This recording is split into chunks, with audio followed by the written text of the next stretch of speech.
श्राप का कुछ ना कुछ हल लेकर आता हूँ। और भालू काका उस अपाहिज बकरी के घर जाते हैं। अरे भालू काका आप? हाँ मेरी बच्ची, मैं तुमको इस हालत में देखकर बहुत बुरा लगा, पर बेटी मैं तुम्हारे पास एक समस्या को लेकर आया हूँ। अगर तुम उसमें मेरी कुछ मदद कर दो तो तुम्हारा मुझ पर बहुत एहसान होगा। काका, आपका मुझ पर बहुत एहसान है, भला मैं आपसे कैसे मना कर सकती हूँ? बताओ, मेरे लायक कोई भी काम होगा तो मैं उसको कर दूंगी।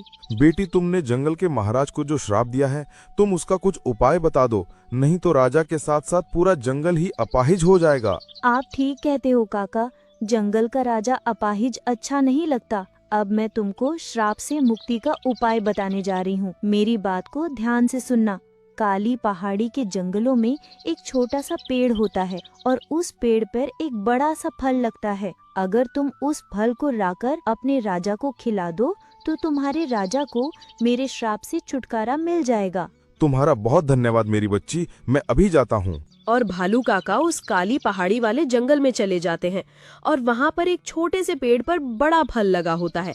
अरे वाह, वो रहा वो अद्भुत फल, उसको तोड़ता हूँ।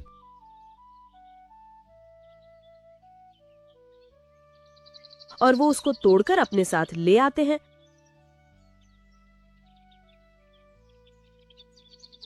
और जाकर महाराज को दे देते हैं। ये लो महाराज, आप इस फल को खा लो, फिर आपको बकरी के श्राप से मुक्ति मिल जाएगी। और जंगल का राजा उस फल को खा लेता है और फल को खाते ही जंगल का राजा अपने पैरों पर खड़ा हो गया। अरे वाह काका, मैं तो अपने पैरों पर खड़ा हो गया। मुझको तो यकीन नहीं हो रहा।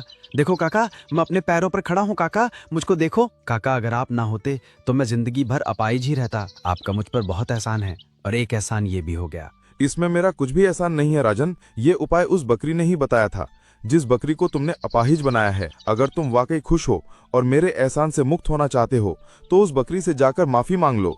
और गधा उस बकरी के पास पहुंचा। बकरी, तुमको अपाहिज देखकर मुझको अपने आप पर बहुत घिन आ रही है।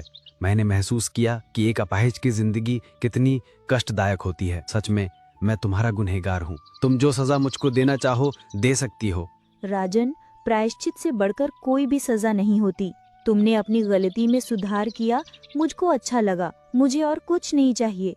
लेकिन बकरी, आज मैं तुमको बहुत कुछ देकर जाऊंगा। आज से मेरा वो शाही बाग तुम्हारा हुआ। तुम्हारा जब दिल करे वहां पर आना और पेट भर के घास खाना। और मैं अपना एक सेवक तुम्हारी सेवा में लगा दूंगा। वो तुमको किसी भी प्रकार का दुख नहीं होने देगा।